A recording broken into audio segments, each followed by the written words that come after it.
All right, it's coming up on 8:23 this morning, and it's time now for another edition of Here's What's Happening on Dakota Country Radio. Today's segment brought to you by Creative Treasures on Main Street in Carrington. You can see them for screen printing, embroidery, floral bouquets, and balloons. That's Creative Treasures on Main Street in Carrington. Joining us live in the KDAK studios this morning, we appreciate Vern Anderson is joining us from the NDSU Carrington Research Extension Center. Good morning, Vern. Good morning. And thanks again for joining us. And also Kurt Klein joining us from the Foster County Soil Conservation District, chairman there. Good morning, Kurt. Good morning to you too. And how are your mornings going so far? Well, the sun could be shining, but other than that, I guess we'll have to take what we can, I guess. Right, that's right. Yeah, it's cloudy, another chances of rain here. So, yeah, more rain on the way, but maybe the sun will come out soon. I don't know. It could be worse, though. Yeah, I had a brother-in-law that texted me this morning, and the last 2 days in Oklahoma, 102 and 103. Wow. And he said basically the winter wheat crop down there it's done. It's shot. Oh, wow. So, I mean, if we get some rain, we should be a blessing, I guess. So. Right, that's right. Yep, that's exactly right. So, all right, Vern, let's start things with you. Thanks, Vern, for coming and joining us here on KDAK. Of course, with NDSU Carrington Research Extension Center. 35 years of service. Vern, give us a little background about yourself. Well, thanks for having me this morning. This has been a great place to spend our career, working with wonderful people. Carrington is a terrific community. The work we did in the 35 years included both the beef cows and the feedlot, and there's a lot of excitement about the development of the feedlot industry in North Dakota with the resources we have. So that was really a focus of our work the last 20 years especially.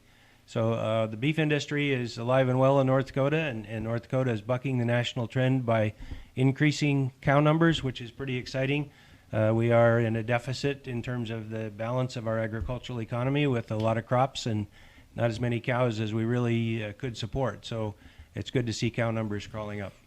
Now, you're still part-time with the research center then, right? That's correct. I'm on a 30% appointment working on some projects that are fairly long-term projects we started multiple years ago, and so I want to finish those up and complete those projects and get the papers summarized and written up.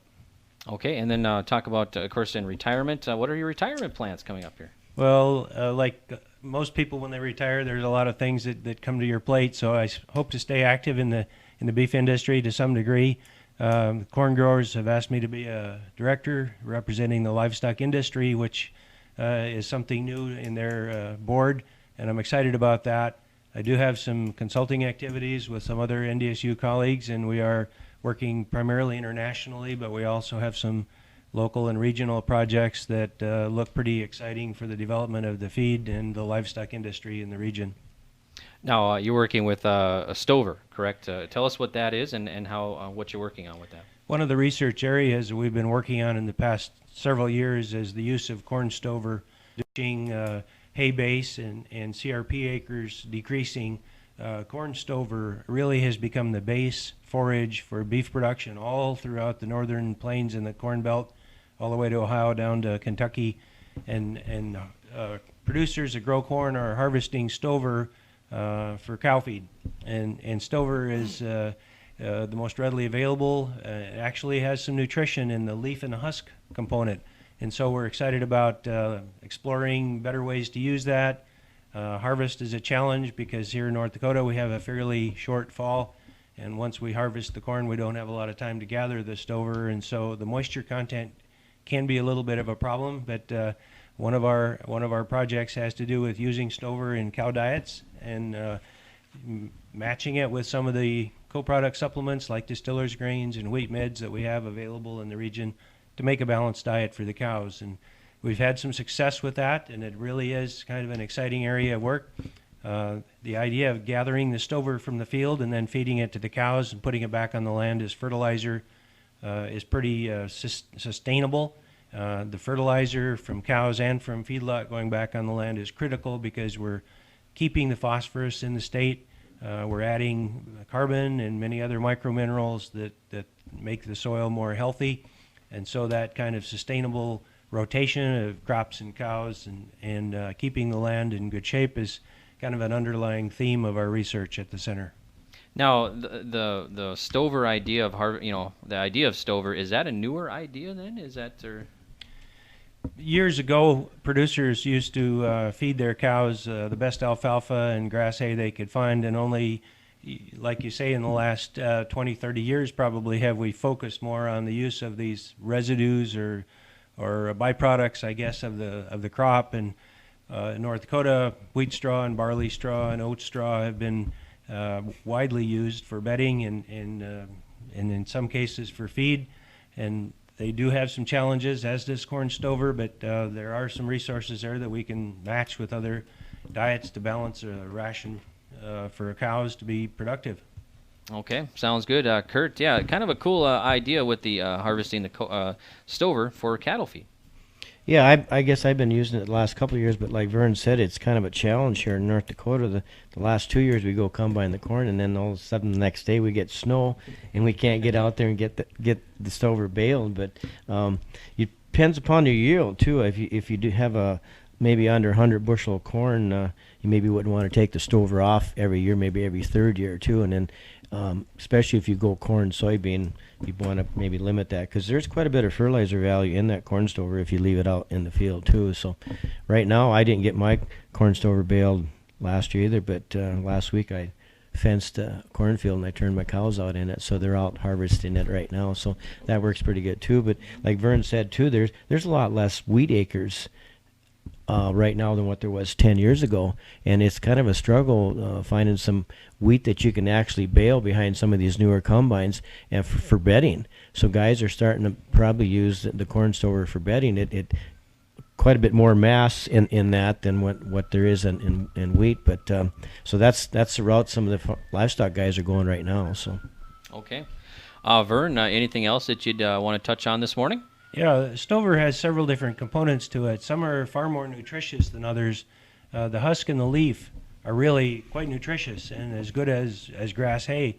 The cob and the stalk, at least the lower 2/3 of the stalk, really are not very digestible and not very palatable, and cows don't get much out of that. So if we can harvest stover, ideally by grazing, but we have a challenge with snow, or mechanically with some of these new shredder headers and a rake, or follow the combine and bale up the good stuff of the stover, that really will give us the better option for feed.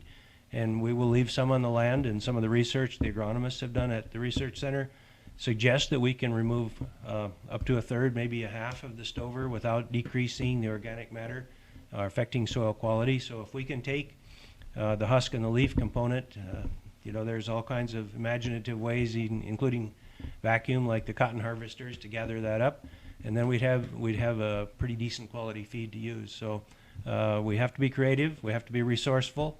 Fences are good, as Kurt indicated. Certainly that's the cheapest way to do it, and with expenses being a huge issue in beef production these days, farmers that are resourceful and harvest their feed as cheap as they can are in the driver's seat.